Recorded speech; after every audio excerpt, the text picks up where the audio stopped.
BuzzPOP hari ini kita bakal membincangkan Spy Family Season 1 Episod 2. Para panelis kita malam ini terdiri daripada saya, Nadzru Iskandar daripada BuzzPOP TV, anime senpai kita Anri Alwi. What's up bro? How you doing man? Hi Riz, konnichiwa and ha chama to all of you. Konnichiwa. Seterusnya Kaki anime kita Shaz. What's up bro? How you doing man? Hey, doing well. Nice. Paying tribute to your punya colours hitam. Nice. Nampaknya Duan tak dapat join kita malam ni, unless dia kena tangkap dengan polis Australia.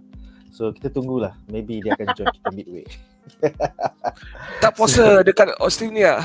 Ya, buka puasa dalam penjara Australia. So kita akan mulakan perbincangan malam ini dengan reaksi satu ayat.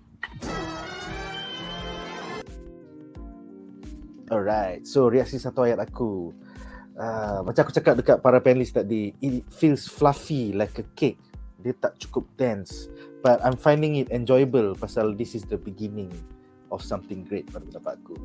So, apakah reaksi satu ayat anda terhadap episod Spy Family minggu ini? Kita mulakan dengan Shaz. Silakan Shaz. This anime has the most lawak proposal punya scene. Like, jom kahwin, like, hello? What? Yeah, definitely. Nice one. Seterusnya Anri, silakan Anri. The best way to describe this episode is your mama.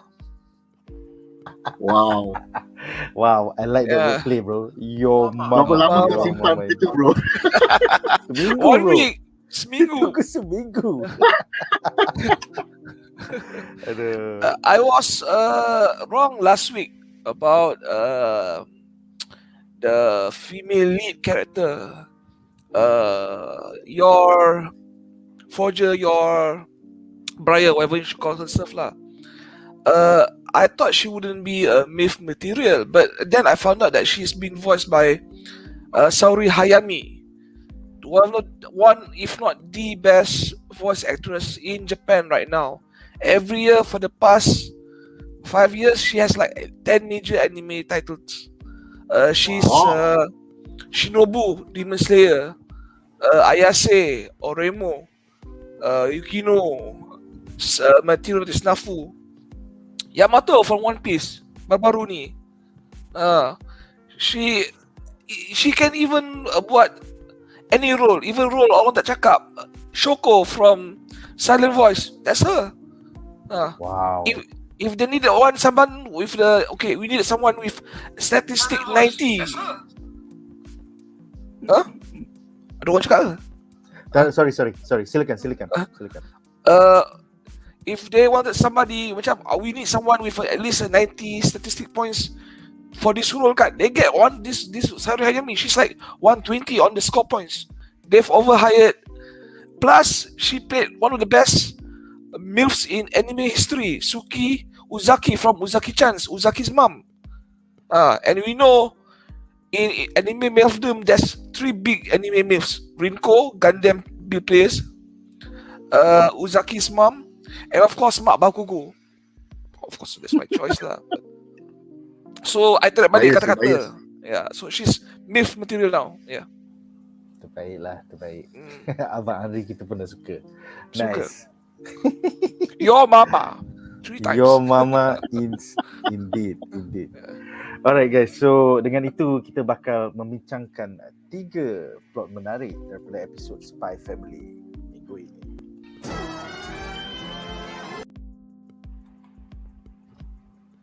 Alright, so kita punya segmen pertama adalah tentang Your BRIAR, Marriage of Convenience, di mana kita ada 3 soalan untuk kesemua panelis. Soalan pertama adalah untuk Anri. Apakah pendapat anda tentang Andartu, Your BRIAR, yang bagaikan forced by society pada era Cold War untuk couple up in order to blend in, lest she looks suspicious kepada rejim kerajaan Australia. I mean, I did not realise that until this came up in the episode. Aku macam, betul juga. It's It's weird lah because kita sekarang dah 2022 kan. It's like female empowerment kan. Tapi zaman tu it's like, oh kau tak ada suami, there's something fucked up about you. So silakan. Okay, one thing I love about this show and one thing I noticed since episode 1 is this show is packed with small details, even the cultural details. If you talk to your grandmother, ask them kan, what year, how old were you when you were married or your friends were married? They will tell you, you'll be surprised. I start having kids when I was 14 or 16 years old like that. So for girls in the 60s or 70s kan, to get married, engaged by 20, it's considered dah lambat dah.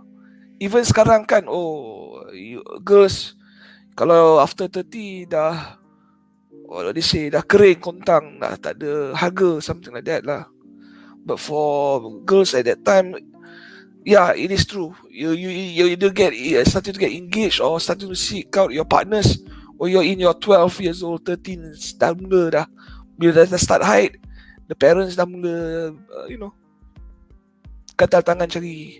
So it fits the era punya customs lah. And for BRIAR, your BRIAR to be left single this long kan, that means she and her brother kan were alone. They were not taken care of. There were no parents involved, so they had no one preparing them for adulthood in this manner, especially for your. So it's these small details. Even bukan part your BRIAR. Remember that grocery store punya scene? That guy pass the coin, rabbit, animal sounds. Every handler yang handles kan toilet kan, animal sound. The first episode was a cat meow, newspaper guy, grocery store guy, rabbit. That's either a rabbit or a frog. Next episode Aku probably. tak perasan tu. Aku tak Yeah. perasan. Dia specifically buat bunyi kero tau, kero. Dia kena buat Kero. bunyi je. Dia nak cakap Kiro tu bunyi kata. Bunyi Yeah, kero. Whenever Aku tak dia- perasan siap. That's why whenever My they- Hero Academia, that girl dia selalu kero because that is the frog punya sound. Whenever they pass out an order, there's a small detail they give behind. Because usually in intelligence community, right, it's just not good enough for you to pass documentation. If you pass a documentation on a specific day, there must be some sort of custom or keyword. If it's like a Monday, you pass it and then you make a bunyi anjing. Okay, that's the code. But if you want bunyi burung, that means you're not the person supposed to have passing out this documentation. So it's a fake. So there's a small details for this show, so that I appreciate even that small cultural stuff. So it's just, this show is like a complete thing, even though it's just a comedy. Wow, aku gila mind blown tu. Nampaknya Yeah. aku kena tengok balik at 1x speed, bukan 2x speed. Alright. Soalan seterusnya adalah untuk Duan ya. Okay, this might be spoilery. Jadi kalau korang yang tak baca manga lagi, tak nak dengar, sila log off for a bit ataupun turn off the volume. Duan, pada pengetahuan anda, apakah pekerjaan Yuri BRIAR, adik bongsu Yor BRIAR, dan mengapakah Yuri tidak ingin mengambil promosi yang diberikan kerana takut adiknya Yor keseorangan di rumah? Itu aku tak faham. Part tu agak pelik, conversation phone tu. Aku macam, what? Sebenarnya adik dia duduk apa nama? Adik dia duduk tempat lain. Adik Cuma lelaki dia? adik lelaki dia tak duduk sama. Cuma dia dapat promotion, so dia akan pergi tempat lagi jauh lah. Dia pergi jauh tapi dia tak nak lah tinggal kakak dia seorang-seorang. So dia nak make sure kakak dia ada orang jaga lah. So lepas tu dia nak, kalau ada boyfriend ke siapa, sebab dia macam risau kakak dia macam clumsy sikit kan. So kalau tak kakak dia ingat clumsy kan, padahal kakak dia Betul. stone kira. Itu So kan. dia split personality kan. Ada pekerjaan adik dia aku tak tahulah. Dalam buku macam tak ada cakap pun. Kalau buku nombor 1 tak ada cakap Aku tak tahu. Ya. Pasal nampaknya macam aku kena berbaik dengan co-worker aku sebab tu aku kena pergi parti. Macam parti tu pun dia tak nak pergi. Tapi maksudnya dia orang kerja dekat tempat sama ke? Oh tak lain. Adik dia kerja tempat lain. Cuma dia kerja dekat tempat, dia kerja kat mana kan? Dia pergi Kudo mengatakan yang your Briar kerja di City Hall of Ostenia. City Hall, capital of City of Berlin. City Hall betul. Dia jadi macam tea lady ke apa aku rasa. Nampaknya. Macam So tea kira lady. adik dia pun kerja dekat dalam government juga ke? Aku rasa macam bukan. Kudo jawab non spoiler. Adik your kerja dia penting dan akan didedahkan. Tak ada dalam Tapi apa nama yang aku cek. Ada seorang, kau perasan tak? Kan ada seorang apa nama klik kakak dia tu, Dominic. Kan couple dengan CAMILLA. Kan dia berkawan dengan adik dia. Yang lelaki tu kawan dengan adik dia. So diorang macam kena ada. Okay. So secara tak spoilernya Dominic kerja dengan Yuri Briar, lepas tu your Briar kerja dengan CAMILLA, and then CAMILLA ialah girlfriend kepada Dominic. Okay. Semoga terjawab. For now, aku harap in the next 10 weeks kita akan dapat belajar lebih banyak lagi lah. Andri, is there anything you want to add tentang Yuri and your? Yeah, I thought Yuri and knowing how Japanese anime is, right? I thought he was dead actually, and orang yang call Yo was actually dia punya handler mimicking as Yuri, because usually in this sort of case kan, they usually have a hostage for the assassin to work forever, or they already dead and they try to manipulate lah the situation macam mana. But since Duan kata that guy is still alive, so it's good lah that he's alive. But I can tell you honestly, most likely he's used as leverage lah for the Town Princess.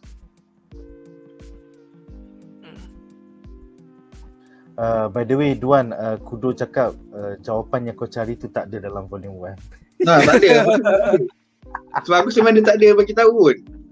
Yes, tak tak tahu apa. adik dia kerja sama tempat ke lain. Aku rasa akan terjawab later.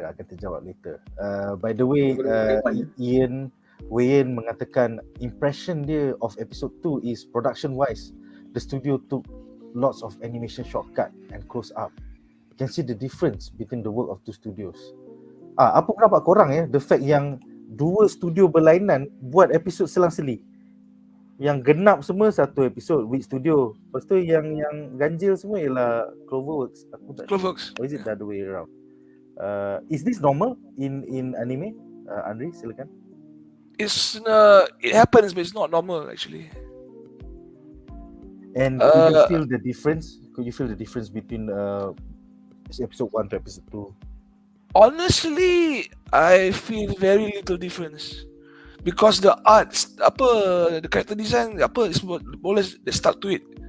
It's not like macam different styles, from different studios like they did for that Star Wars project Visions. It's just something that's study. This is just this is just a minor changes. If you can detect it, good for you lah. For the rest of the fans, we are not that bothered. We just appreciate this new show flowing out. Maybe after like a few more episodes, mungkin lagi ketara lah once you've seen more of the stuff. But for now, we just taking it in as the entire show. Shaz, any thoughts about the dual studio system? You memang tak nampak the difference kalau you tak really pay much attention to it lah. Sebab dia punya color palettes, dia punya brush strokes and everything, it feels the same. They have the same style, cuma mungkin one face is slightly more rounded ke, one space lagi tajam sikit ke, but it's not as obvious a difference macam say Initial D dengan My Hero Academia or dengan Gundam, the characters roughly look the same. That's important. Kalau you will see that in dekat anime and manga punya world ni kan, there are people who like to say, okay, how would this character look like if they were done in different styles. So dekat Slam Dunk punya style, One Piece punya style, Dragon Ball punya style. This one, it can actually look that it came from the same artist lah. Macam sama je. Okay. Kemudian kategori degrade menambahkan bahawa Wit Studio banyak guna shadows sama macam Attack on Titan, dan dalam episod ni pun banyak guna shadow. Okay. Terror kau boleh perasan. Aku tak perasan lagi. Tak perasan. Okay, we have to focus on the characters kot. That's why. Yeah, and the situations. Kemudian kategori juga menambah bahawa Cloverworks banyak blinking dengan cahaya sikit. Aku perasan rambut Yor ada blinking tadi. Tapi that was it lah. Alright, soalan terakhir untuk segmen ini adalah untuk Shaz. Pada spekulasi anda, adakah shopkeeper menggunakan code word Dawn Princess untuk turn on assassin side of your BRIAR, seperti case Winter Soldier di MCU yang kena brainwash tu? Ke Yor is aware that she is a killer? Because I think like post killing dia macam, alamak aku terkoyak baju. So that's your BRIAR, the tea lady. That's not your BRIAR, the assassin, right? Silakan. Tak, dia macam I don't feel like it is a keyword per se. She is fully aware of who she is. Because kalau you tengok dia punya mannerisms, apa dia pakai, like aku kena pakai yang terbaik for the job, tapi bila dah koyak tu, alamak dah berlubang lah macam ni, aku pun duit bukannya banyak, you know. So she's fully aware going into the mission that she needs to wear that dress, tapi dress tu tak boleh koyak sebab nanti nak kena pakai untuk dia punya function dengan dia punya co-worker semua tu. So not only that, kalau kita tengok from dia punya interaction, dia cakap, oh benda ni kalau aku salah buat ni nanti mesti bini dia bunuh aku ke apa ke. Oh, and then in the what do you call it, dalam the trailer pun dia tengok guillotine kan, macam wow, benda ni macam best. So that means mungkin her entire mindset is dah biasa dengan the killing punya mindset. So there's no real need to turn on dia punya ni, dia punya dia punya persona. It's more like when you say the code, the Dawn Princess tu, she's aware that okay, this is the real person lah. Sebab that is most likely dia punya code name and not so much of a keyword that will make her to lose dia punya consciousness and whatnot. She's fully aware. Dia fully aware. Ada satu lagi scene kat dalam party tu, gua dah check kat sini kan. Dia nak bunuh semua orang kat dalam party tu. Supaya adik dia tak tahu yang dia tak ada boyfriend. Tapi dia cakap dia tak boleh berfikiran macam ni. Dia tak boleh buat benda yang macam assassin ni kan. Sebenarnya dia aware. Dia sangat aware. She's fully aware dia assassin lah. Wow, gila macam Terminator tu. But I'm a bit confused kan about dia punya job profession basically lah. Okay, she's a tea lady, but she moonlights as a assassin, work for the government lah, because the brother works for City Hall, so they had government pool, and she has no budget untuk beli baju sendiri tau, and no budget untuk pistol, so she has to use a knife.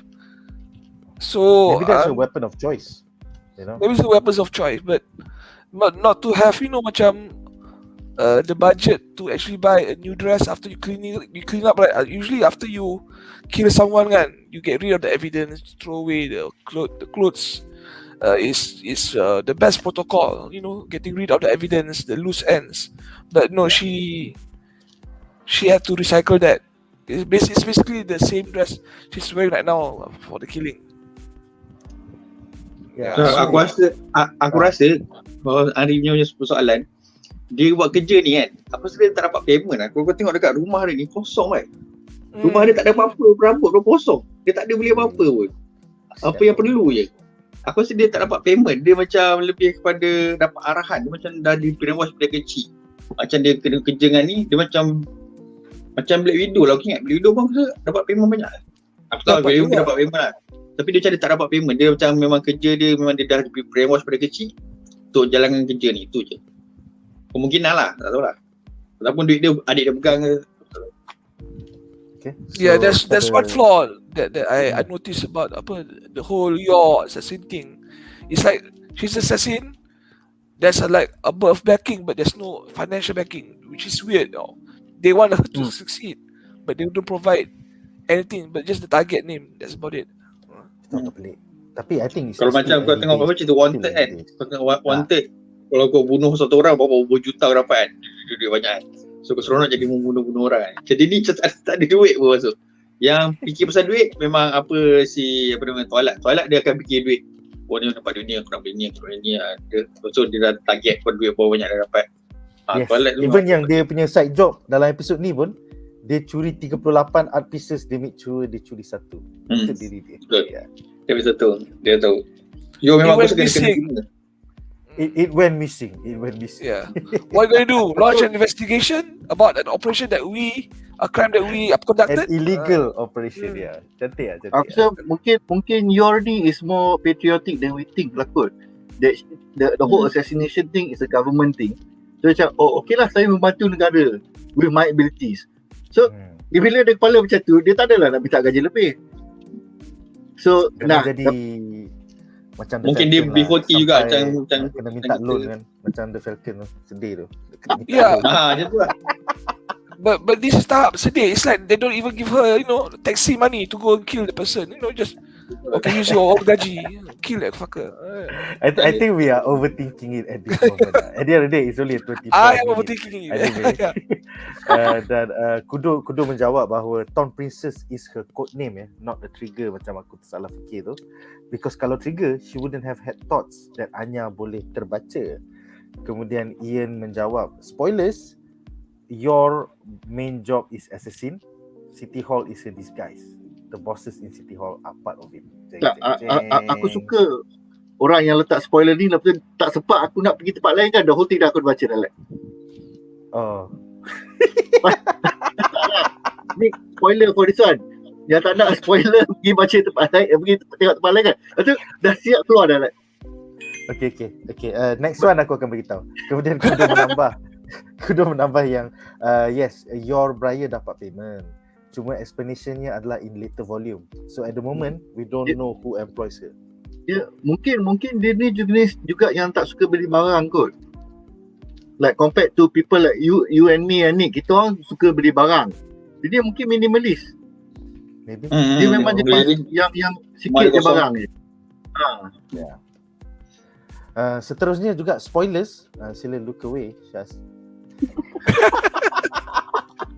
So Ian menambah ya, Yuri BRIAR is part of a shadowy part of government too, but your BRIAR does not know. Both Yuri and your are very patriotic, doing this for the love of the country. Satu benda yang aku nak faham ya, are they on the East Estonia or West Estonia? And is this supposed to be Germany, i.e. West Berlin, East Berlin during the Cold War?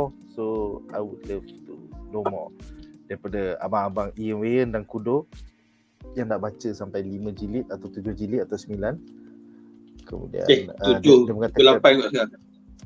8, 9, yeah, something like that. Kudo menambah bahawa your BRIAR ni adalah saudara Marie Kondo. So dia macam semua benda pun dia let go. Alright guys, so dengan itu berakhirlah segmen pertama kita. Sekarang kita akan membincangkan babak menarik kita yang kedua.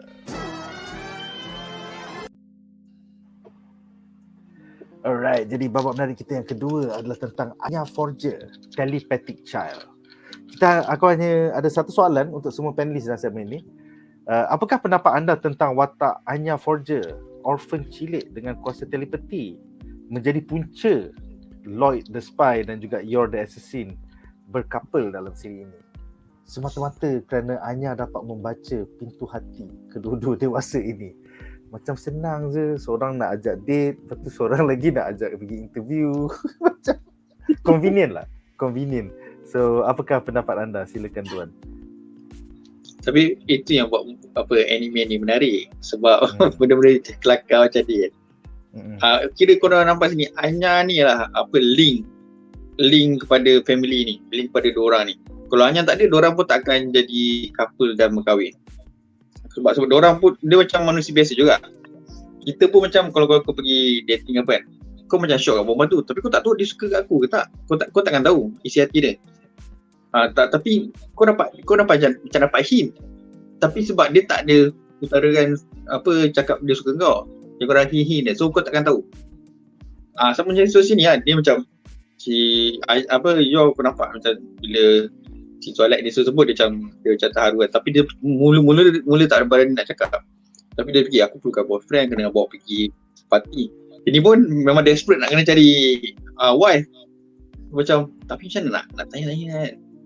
Dia elok macam tak apalah, nanti wife dia marah, tak apa kita nak ni.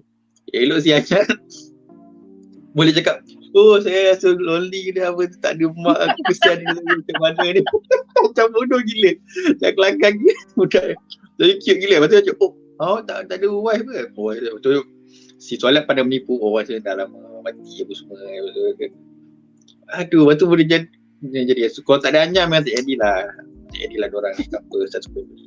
So Anya ni adalah macam apa connection antara diorang ni. Aku tak tahu sampai bila diorang tak tahu Anya ni psychic.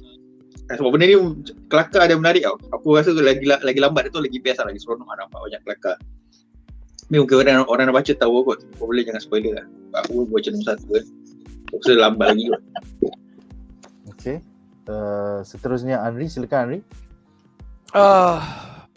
ANYA, star of the show. What is the main character? ANYA is the star of the show. The intro lagu semua is focused on ANYA, and we can see ANYA kan played the key role bringing all these characters together. I cakap terus terang kan, the only weak point for episode 2 right is less ANYA in the show. I think any episode tak ada ANYA is basically lackingnya episode lah. That's what I feel. And I tell you honestly, her being even cakap in this episode, I think she just stop for like 5 lines and have like 2 minutes 2 minutes of at most kan 2 minutes of screen time kan. We love her every moment. So this is the ANYA show. I don't know what else to say. Episode 3 better have more ANYA. So 3 biar aku share jap. Banyak tak? Ya. Usha tengoklah. Banyak. Apa yang that Saturday Night Live punya joke, we need more cowbell. This is what we need, more ANYA. This is the reference. Terdengar. Seterusnya silakan Shaz. Aku rasa I agree with Anri lah. Dia punya, when you ANYA tak ada kan, you rasa macam something missing tau, because she can clearly read both parents dia punya minds, and then dia macam like dia ni macam orang yang lebih pandai tau daripada her age. That's why cara dia macam itu teknik nada tau. Benda macam tu biasanya orang yang lebih dewasa boleh buat. Mana ada budak kecil cakap macam tu kan. Budak kecil dia menangis je.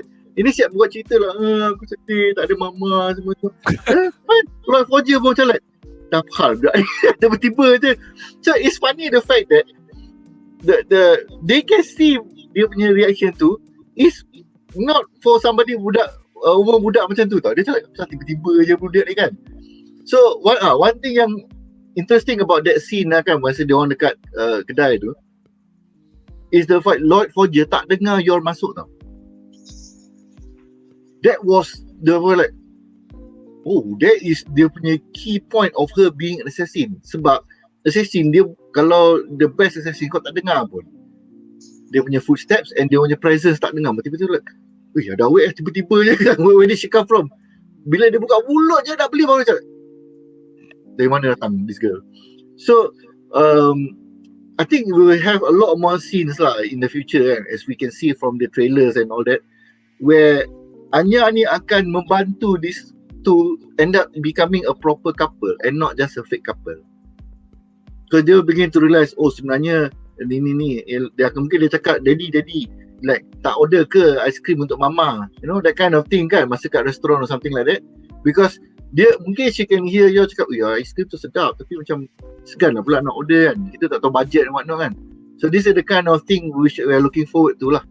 Kalau dia a lot of the comedy will come from the fact that dia ni budak tapi perangai tak serupa budak, macam orang lebih pandai. And the fact that later on, of course, when sebab dia ingat dia bukan budak, tapi stamina tak ada, lepas tu pancit. Lepas sikit-sikit, aku nak peanut. That is going to be her favorite food from, as always, tak tahu kenapa dia suka peanut. Mungkin hopefully dia akan explain later on lah what is her obsession dengan peanut ni. Yeah. I also want to add that I miss seeing her say Papa's liar. And I ada. look, huh? The episode ada. Dia tengok apa cakap. The episode ada, but I miss her saying that more. Oh iyalah. And because Papa lie a lot. And I want to see the part where Mama lies. Your Mama. Suski. Dia akan pandang kau tak? Lepas tu terus cakap lah hati dia kan. Oh, penipu. Duan, dalam manga ada tak dia cakap you're menipu? Itu ya? Ke dia cakap daddy you're liar. Ke dia cakap daddy je yang liar? Aku rasa dia daddy punya things lah. Dia daddy punya things lah. Aku rasa dia tak cakap mama sebab mama dia macam, mama dia bila karakter dia jadi suri rumah tu kan, dia sangat penyayang tau. So dia macam dia sangat suka mak dia. So dengan papa dia macam papa dia suka lie lah. Dia macam things between dia dengan papa dia. Papa dia memang realize. Nice. For now lah, aku tu nombor 1 aku tak nampak lagi mama dia lah. Tapi itulah, although dia tahu bapak dia penipu, but dia tahu bapak tu menipu for good cause tau. Yeah. That's the part that is very endearing lah. Father's a liar. Alright, so kita ada 2 quote menarik. Pertama daripada Kudo yang mengatakan bahawa Ostania adalah East Germany. So East, West. East is the Rusia punya side. Yeah, Russian control. Okay. East is the communist side lah basically. Yeah. Okay. Faham. So diorang dua agent berlainan lah, lain-lain country lah. Tapi diorang bercinta, betul. Looks like it. Oh, macam lagi menarik. Government diorang Lord Forger bukan orang Ostania kan? Dia pergi ke Ostania untuk job kan? Yeah. Alright. Menarik. Nanti mesti ada clash between dia punya employer lah kan. Nice. Seterusnya kategori dia mengatakan dia paling suka bila Lloyd hafal semua data tentang single ladies di satu bandar. Wah, Betul. gila. Your. Cari Your. Tak, yang best tu kan ada database tu kau tahu. They have that database. It's like, Kau nampak mana dia kau selak cari? kejap je. Dia selak kejap je. Tapi dalam otak dia dah susun dah bro. Kena tu. Kemudian aku tu mengatakan spy pun penipu. Baru dia jawab. Alright guys. So dengan itu berakhirlah segmen ini. Dan kita akan ke plot menarik kita yang terakhir. Alright, so plot menarik kita yang terakhir adalah tentang CAMILLA jealous bitch. Aku macam tak faham dulu. Tiba je ni. So soalan aku kepada semua panelis tentang watak colleague your BRIAR, CAMILLA yang jealous AF tu. Tiba je dia. Tak ada presiden pula tu. So apakah pendapat anda juga tentang keputusan Lloyd Forger untuk stand up for his wife during the party, and then the eventual diorang kena kejar lah, lepas tu proposal lah, guna ring of a bomb lah. Alah, cute lah. So kita mulakan dengan Duan. Apa hal CAMILLA ni? Dia macam dia ni typical punya jealous colleague lah kan. Macam perempuan punya community dekat tempat kerja, dari office kan. Diorang memang ada satu perangai yang orang suka panggil fake lah. Dia jadi fake. Depan kau cakap, I like your blouse, I like your ni semua. Kat belakang macam kata dia tak suka kau sebab kau lebih pada dia. Ada jealous. Benda ni Kalau kat tempat mana kerja office pun, kau lepak dengan geng perempuan, diorang ada puak-puak, ada klik kan. Kau rapat dengan puak ni nanti, kau tahu dia kutuk-kutuk puak ni. Tapi bila kau tengok daripada depan, dia orang berkawan baik tau.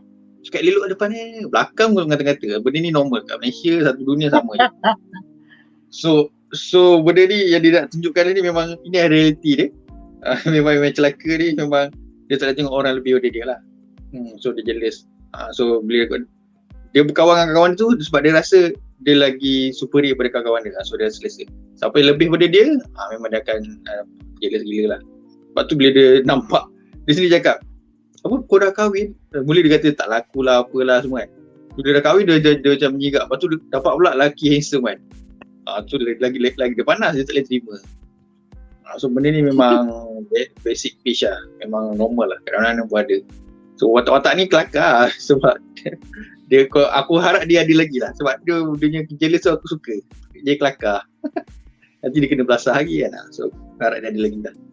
Terbaik tu, tiba-tiba kita dapat panty slip daripada Yor masa dia nak selamatkan tray of makanan tu. Aku macam, okay, kita slowkan speed ni, kita tengok jap. Alright, Adri silakan pendapat tentang CAMILLA. Basic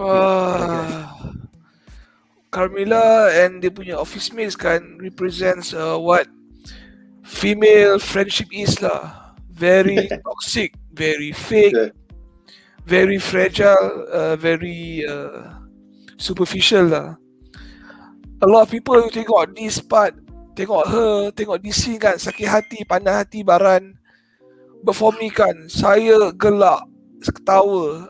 I enjoy it very much because this is a comedy show and at the end we see all this kan, tiba-tiba jadi sinetron Indonesia mana tau. Dia nak tumpahkan apa, that food on your kan. Oh, I was hoping for a slow motion. You know, sinetron kan, apa? Sinetron. Yeah. Is that ridiculous? Is that annoying? I was laughing at that more than getting angry for you. So I appreciate the change of comedic pace lah, even though the style presentation berubah sikit. But this is also typical in a lot of anime. Mostly these annoying, seemingly unredeemable characters kan in the beginning kan, nampak teruk kan. They usually tak guaranteed, have some sort of change, character development. Maybe she and you become true friends. Something bad happens to her and then you steps up, tolong. Maybe they become true friends later on. But for now, she's just the office bitch lah. And for now, that's okay. I love it. I love the story so far. I love the characters so far, even the annoying ones. Even Dominic, this one so-called yang macam minor boyfriend kan, he's okay for what he is. He's there. You know, everything fits.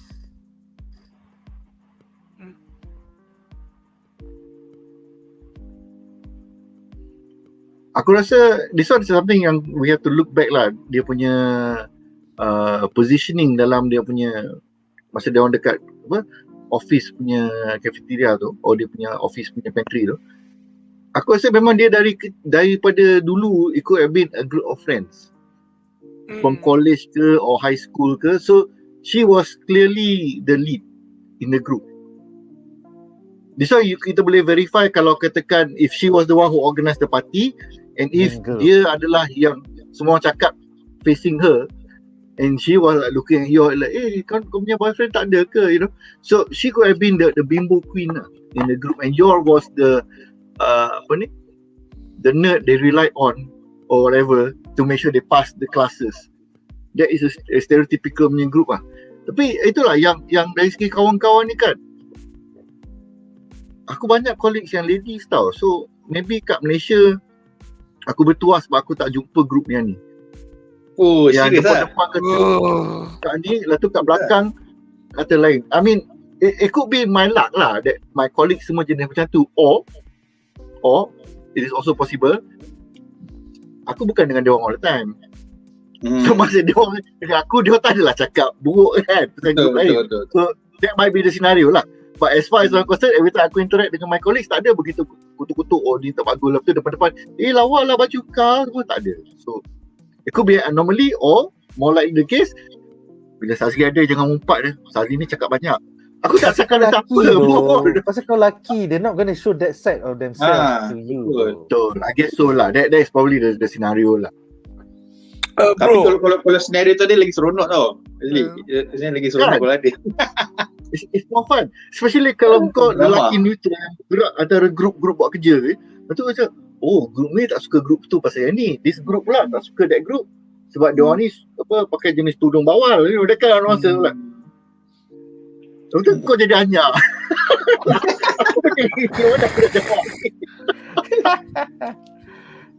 Tadi Andri, you were saying something?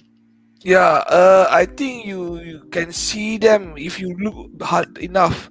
I usually work in a few companies. They usually become either HR managers, HR staff, or the company secretary. The people of office that has some pull lah, basically in the office.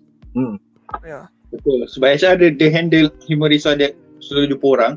So dia banyak mengata pasal orang lah. Logik lah. And company secretary, the one who's close to the boss, you know? Oh, satu lagi betul. Yeah. Yes, company secretary memang the bane of your life in the corporate life.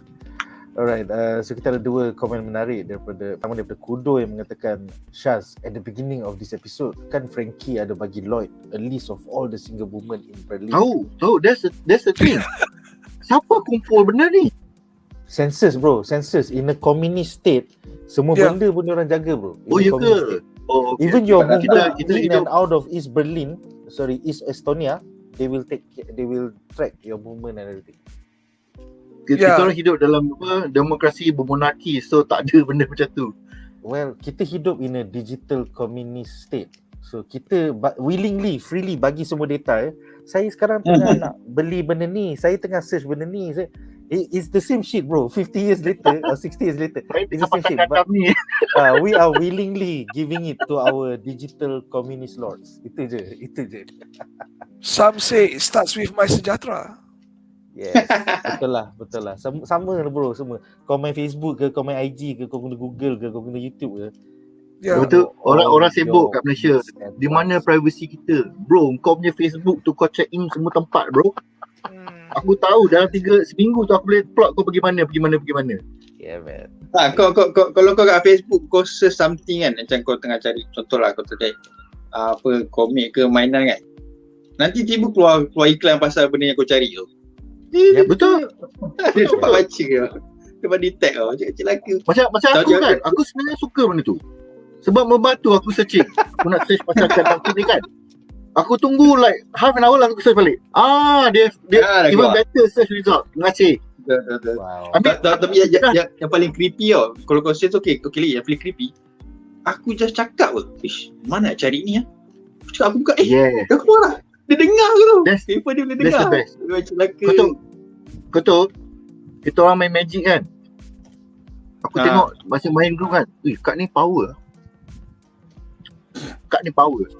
Within 2 days or sehari tu orang start jual kad tu in the second market. Apa gila what the hell is going on ni? Creepy gila. Yeah, Welcome to Skynet. Skynet is alive. I welcome my overlords. Alright, komen kedua adalah daripada kategori The Great. Apakah pendapat panelis yang your BRIAR tak kisah kalau Lloyd Forger kerja sebagai psychiatrist, pukul pesakit dia? Aku rasa lawak gila. Dua-dua sama bengong tau. Dua-dua macam, aku nak simpan yang aku ni assassin, aku pun nak simpan yang aku ni spy, and aku perlukan each other. Tapi dia orang macam percaya, yo-yo. Dia cakap, oh ya, ini adalah satu terapi baru, concussive therapy. Tapi sebenarnya punya kat sini kan, yo lagi bodoh tau. Sebab apa dia pak. Lepas tu kata, ni memang terapi baru. Oh ya, lepas tu yang si Tarek pun, dia percaya, dia pun terkejut dia percaya benda ni. Lepas dia pun terkejut senang dia kena tipu. So dia pun go on je lah. Macam bodoh gila. Yang best tu, halfway towards the end of the episode, dia sepak sekali berdebuk. Alamak, sorry, I pergi terapi. Itu your client, sorry. Apa ke kacau terapi. Sampai melayang. Bagus, sampai melayang. Aku rasa memang dia ni they are so focused on dia punya that assassin punya job for your ni kan. Dia tak tahu. Dia tak ambil peduli benda lain. Dia just tahu how to kill people off je. That's it. That's why it's very natural for her. Macam like, aku bunuh je lah semua ni, settle lah cerita. Tak payah adik aku tahu kan. It's so natural for her. Killing is something macam kita pergi makan kuih and whatnot, like, apa kita patut bunuh hari ni. It's so scary. To the point that she has to control herself. Like, aku tak boleh bunuh dia orang semua. Itu baik. Alright guys, so dengan itu berakhirlah 3 plot point menarik sampai dalam episode minggu ni. Yes, agak express pasal it's a very, floaty kind of episode. Dia tak ada denseness langsung. So dengan itu kita bakal membincangkan harapan kami bagi episod minggu depan.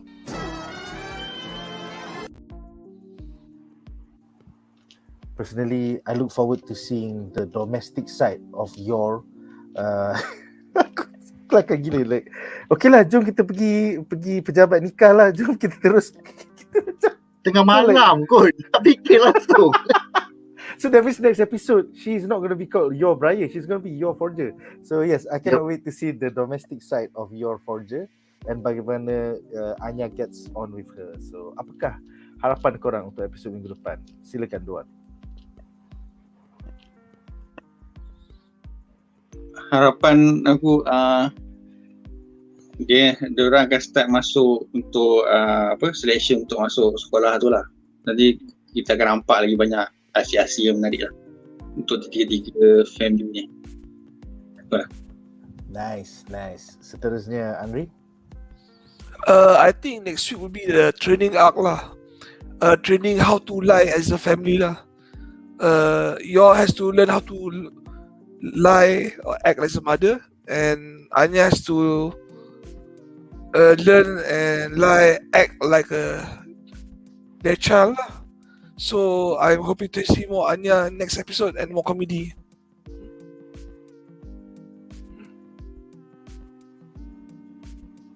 Aku harap Lloyd bolehlah jumpa cincin baru. Sedih dia bagi proposal grenade pin, like you marry me, lah tu like dia baling grenade kat sebelah kan. I hope they find that. Actually I'm hoping to have a wedding scene, but mungkin tak ada kot in dia orang punya country ni. It's not a big deal kan. And also sebab time limit ni issue, so mungkin register je kot. But itulah, I mean it will be quite interesting to see how they have to live together as a family, how they portray themselves as a family. I mean, it's quite funny that their hair is already not matching kan, blonde, black, lepas tu rambut pink. But being anime, I think this one kita tolak ke tepi lah. Sebab anime dia kadang-kadang rambut ni dia tak peduli sangat. But other than that, I think it's going to be fun, sebab Anya all this time pun bila nak bagi kat mak saya tak wujud. orang punya reaction macam like, weh, brutal je statement kau ni kan. But I think the next week will be macam Andri kata lah, will be a training punya episode. They need to live and be able to tell people that kita ni family. So nanti akan jadi pelik lah what kind of storyline dia nak buat ni lah. Betul. Alright guys, so I guess itu saja untuk malam ini. A very short episode. Terima kasih kepada para panelis kita, Shaz, Kaki Anime, Duan, Kaki Komik, Andri, Anime Sensei, dan juga Nick daripada BuzzPOP TV. Join us tomorrow di mana kita bakal membincangkan 5 berita menarik daripada Hollywood. Kemudian hari Khamis kita akan membincangkan tentang Moon Knight Season 1 Episode 4. Until then, majulah fandom untuk negara. Bye guys.